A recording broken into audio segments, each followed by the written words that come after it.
Hello, friends and fellow collectors. Flip Young here, once again checking in, and with you, I will be reviewing this Black Panther Marvel Legends from the Toybiz line. So I'm looking at the figure. By far, compared to the newer Black Panthers on the 6-inch scale, this is still my favorite Black Panther. And I would explain as we go as to why. So as far as detail and sculpting wise, you would see as far as the head sculpt, they did not skip out on any detail for this guy. I mean, you would see some wrinkles here in the forehead to give him like a facial expression. You would see that underneath the mask, you would see that there's a lip or his mouth in there. His nose is visible, so you would actually know that this guy, there's a human being underneath the costume, or at least a superhero underneath the costume. Or what I meant was a face. I'm sorry about that, guys. Took me 3 tries to get it right. I'm sorry about my vocabulary. Well, English is not really my primary language, but as evidenced by my accent, but I do try to at least broaden or widen my vocabulary just to be understood in respect to the YouTube viewers. And let's see here.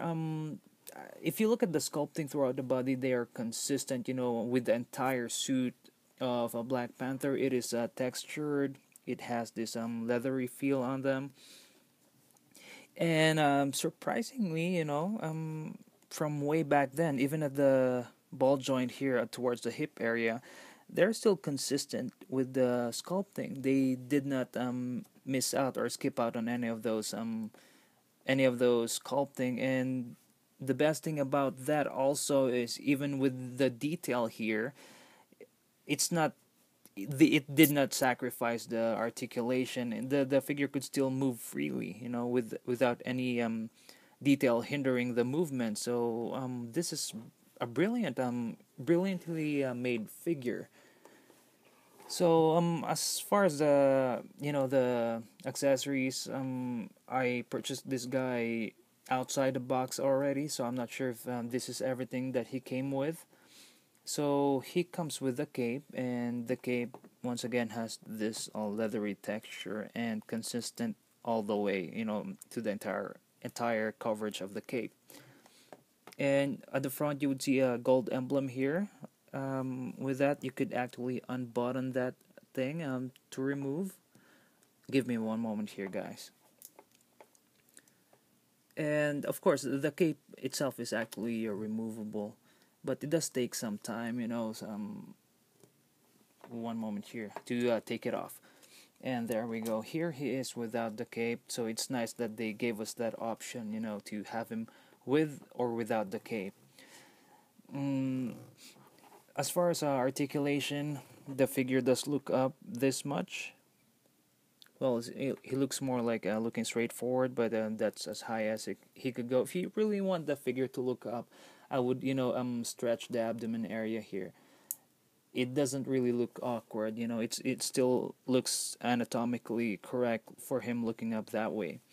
And he could look down a decent amount, and for me that's good because he's normally on higher ground, like on top of a tree, hunting his foes. So it's nice that they have him look down this much. And of course, the head moves side to side.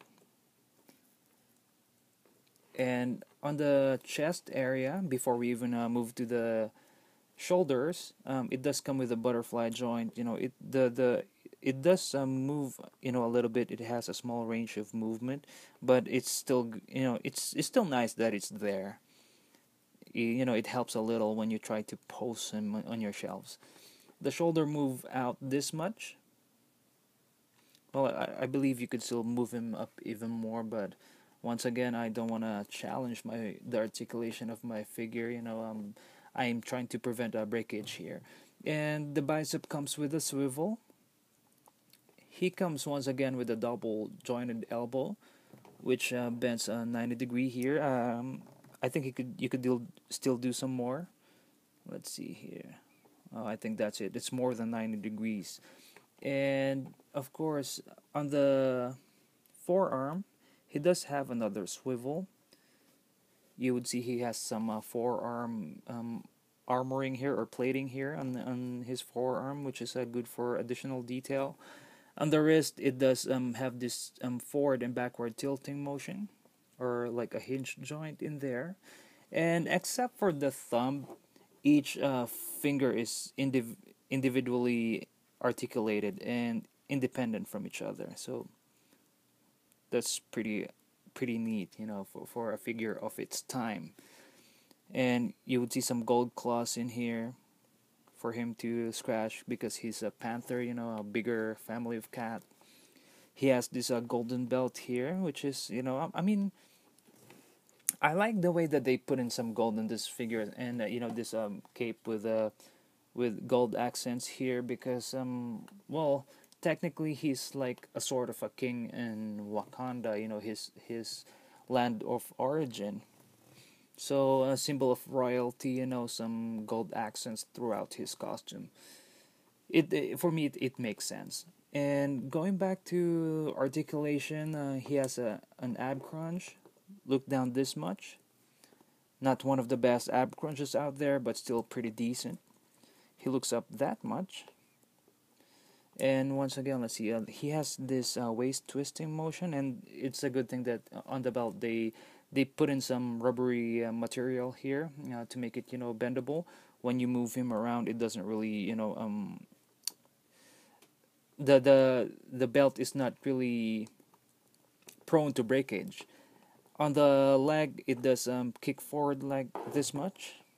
Let me move the hands out of the way so you get a better view of the articulation here, or leg articulation. It does move back this much, being hindered by the gluteal section here. And of course, upper thigh swivel is present on the figure, which is nice. Double jointed knee. He has a upper shin swivel. And of course, it has this side to side ankle tilting, which is, a fair range of motion provided for this figure. The toes does point up and point down. Point up and just go back to neutral.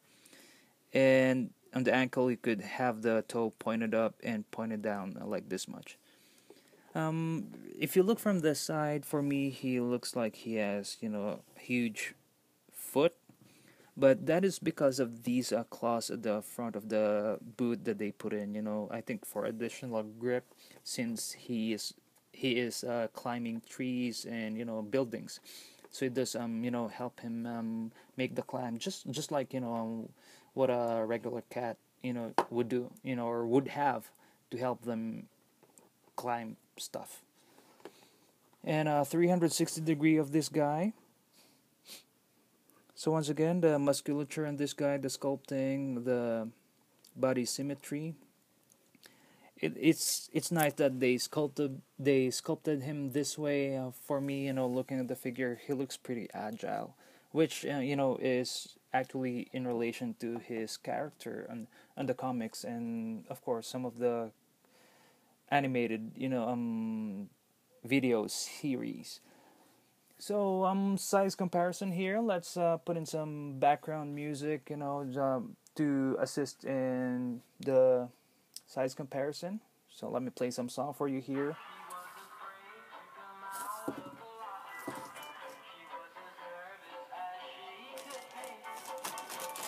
So let's compare the guy to starting with the older figures from Toybiz line once again.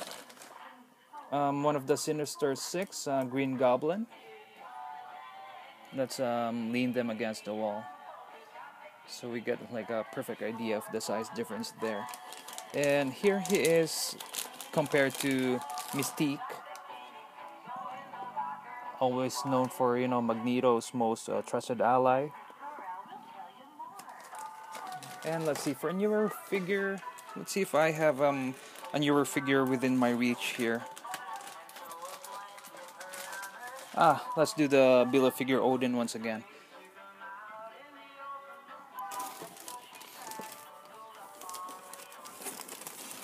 And for the, of course, for the regular 6-inch newer figure, here he is compared to the Iron Fist. So size wise, he is a bit, short. Well, not really. From this angle, he doesn't look short, but from my view here, it seems like he's the same size as the Iron Fist, to which Iron Fist is supposed to be one of the smaller guys in Marvel, and T'Challa should be one of the regular sized guys, in par with Captain America's height. I'm sorry about the finger in the camera, guy. And of course, hope you like this review, and hopefully it's helpful. If you have the chance, or if you could find him online at a decent price, or somewhat reasonable for you, go ahead and buy. I recommend any Toybiz figure. I would highly recommend them if the price is reasonable. I would highly recommend collecting as many as you can find. So that's it for this review. I'm actually going to have to go and grab some food, guys. So hope you enjoy and have a wonderful and a lovely day. Once again, of course, Flip Young here, checking out, and see you soon. Goodbye.